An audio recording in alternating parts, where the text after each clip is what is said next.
so a little bit of a bonus thing here. It's now what, 5:15. The video for today is uploading, obviously Friday's vlog. That's going up at the moment.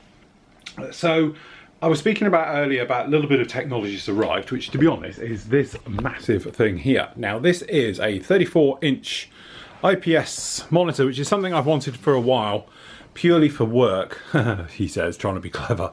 But no, it would be nice to have a decent monitor. And obviously this thing is 100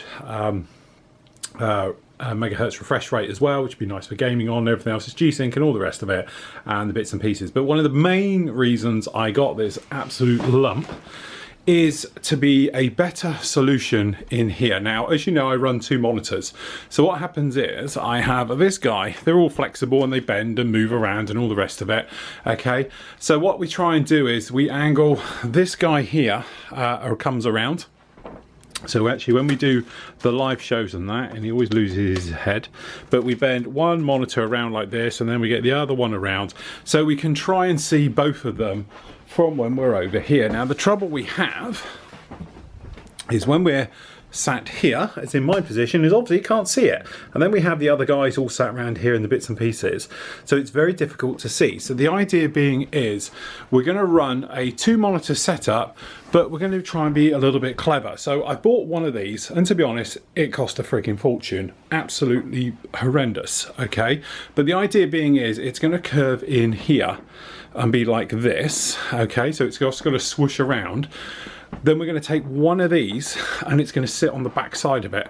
So what will happen is, or hopefully you'll be able to see, let's stick this here, it's actually going to come around. So we have this monitor will be in here, but we're going to have another monitor here. So consequently, it was literally just going to be something in here. Okay, so I can read it and can see it, and it's nice and clear and everything else like that.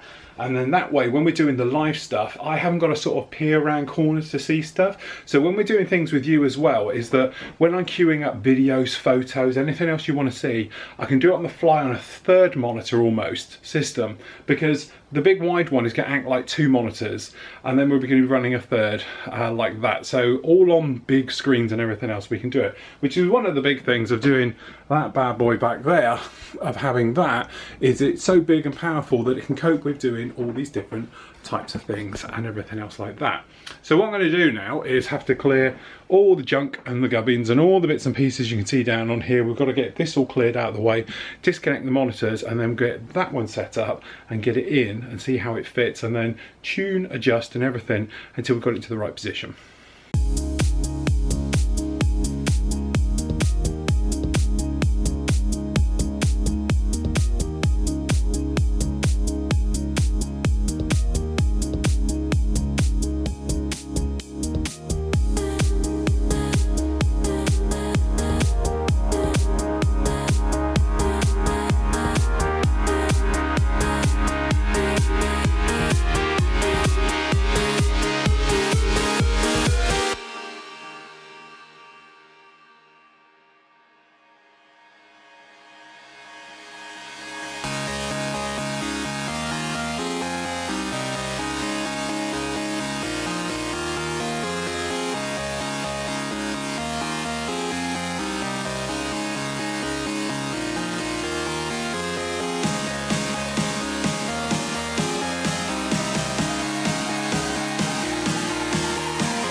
the day.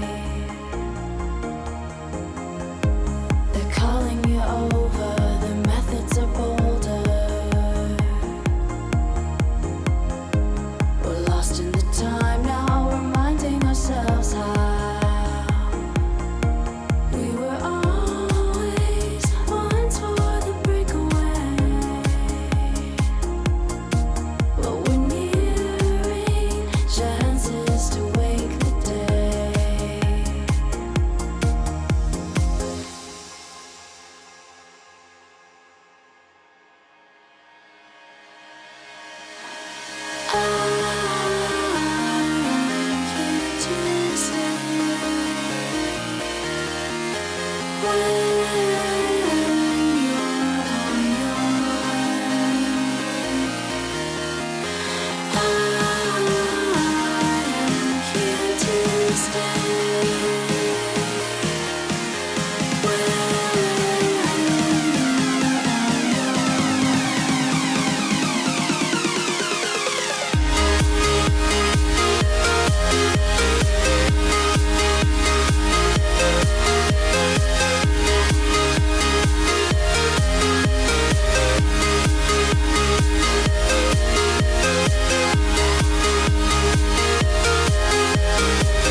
Hello and welcome to Flory Models Daily Show. Here we are on Monday the 31st of October 2016. Happy Halloween. Right, okay, so busy weekend, shooting around doing lots of bits and pieces, lots of editing and stuff like that. And also I was setting up this. Now this is our new little setup, as you can see down here, which doesn't look too bad until you suddenly realise that this is a 34 inch 1440 monitor.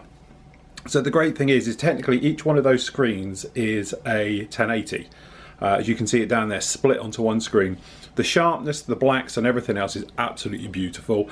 Been using it all weekend, to be honest. You can see down here, yes, I have been gaming on it. And well, it's just mind-blowing, completely mind-blowing, worth every penny. Just don't ask how much, because it was horrendously expensive. I would love to get a second one, to be honest. If we had two of these, it'd be absolutely brilliant. So you can see we have the other one around here, and this is for me doing editing and gaming and all the bits and pieces I do. But the whole point of this second one is it does this. So I've got it on a swing stand, so when we go like this, no longer do we have that trouble. So when I'm sat here, I can actually read your questions. All right, so I can come along on my little keyboard, and then I can find which one we are. Let's just open a new tab. Come on. Okay, and I've got my second little workstation here, so I'll be able to read your questions and all the bits and pieces direct without actually having to squint, because I can see that really nice and clear and everything else. And also it works for when I'm doing filming work and stuff like that. I can have that one as my secondary or third, or what I tend to do is have it in quarters for all four cameras, so I can see what all four cameras see just at a glance, instead of having to look up or look at the feed off the camera direct and everything else like that. So that is the point to it, and that is why we have it literally like this. So eventually, I think we keep saving the pennies and all the rest of it. I'm going to get another one of those monitors, but literally £1,000 a pop. They are not cheap, but for editing video and stuff like that, this secondary monitor is absolutely beautiful. It makes it so much easier. It's easier to see the detail, the colors, doing color correction. I don't think, obviously, a lot of you probably realize, but there's quite a lot of post editing goes involved. So there's a lot of color correction, a lot of audio correction, stuff like that. And having a good monitor just absolutely works really, really well. All right. So hopefully that'll be going along nicely, and it makes things a little bit tidy down here. So we got like obviously the VR stuff and everything has a little home. Obviously it looks a bit unsightly from this angle, but now we can just spin this round and it's back this way, giving us everything we need. Obviously this one is fully articulated, and the great thing with this stand as well, it goes right up to here, so actually you can look over the top of it from the other one, from where you sat as well, so that's quite handy, and everything else like that. So as I say, I have been doing a hell of a lot of editing today, if I'm honest, and over the weekend and things like that. Obviously, the Gundam I've been working on this morning to get back to where we were before, because as I said, he had a little bit of an accident. Yes, I shot it. So anyway, I am redoing it. I'm almost to that point. As I said, I'm not going to spray all the sprues again and the various bits and pieces because I don't have to, because I've still got all the sprues and all the bits and pieces. It's just his upper torso I need to rebuild. So I have been working on that this morning. I've got that sorted, and then hopefully by tomorrow, Wednesday, we'll be back to where we were before and we can move through like that. So being Monday, it's still quite a busy day to me. I've still got to sort out all the sort of admin side and paperwork and all that rubbishy stuff that goes on. So Monday, I don't tend to get as much building done as I'd like to. But tomorrow, we're going to be starting on our next kit. And to be honest, we are going to start on the Meteor because obviously a lot of you have wanted that one. And that list that I put up on the forum is what I'm going to build next. It's as simple as that. I know we've got December coming out. There's going to be a lot of Star Wars. I've got a couple of big surprises coming up for you guys and things like that. But generally, it's my little list of builds to do. I have got some armour thrown in there as well. I've got a couple of projects coming up for that and some various bits and pieces thrown in. But towards the end of the year, I would like to have a run at building that lot, which I know seems a lot, but I'm going to do them pretty much out of the box. A couple of little aftermarket bits going in there, but pretty much it's going to be straight out of the box. But I would like to complete all of those for this year, if that makes sense. And then obviously we can tackle different weathering, different ways of doing things, from simple to very complex, so forth and so on with those. So I'm really looking forward to those ones. Thank you for all the feedback on the reviews and the bits and pieces literally like that. It is one of those things. It's we were talking about prices. For instance, the Kit Buyers Club, we were doing that MiG 31, and it was £27. And again, it's that thing of like, well, some places you can get them really cheap, other times they're really expensive and various things like that. So from that point of view, it's very hard to say the price. And as a lot of you have pointed out, you know, there's stuff on sale. Like somebody was almost giving away the Typhoons the other day, the 24th Airfix ones, for stupid money. Okay, so it's very difficult to say about the recommended retail on it. I can just give you a guidance on if I think it's value for money, if you like, but I don't really want to get bogged into the sales side of it. I'm trying to avoid the sales side like the plague at the moment, and keep away from that side of it, because it does bog me down from a time point of view, because all I spend time doing is looking at figures and all things like that, when I should be spending time on the bench and literally getting on with it all like that, and getting on with modelling rather than that side of it. That side of it, to be honest, doesn't interest me. I'm more into the actual sort of building side of it and all the rest of it, just like that. But there we go. But thank you for all the feedback. I've got to still edit up the verses bits and pieces. Hopefully we'll get that done this afternoon. But as I said, that one's quite a long one as well, so I might try and chop that down a little bit. As I said, it's one of those things, tell me what you think of it. It didn't work exactly how I wanted it.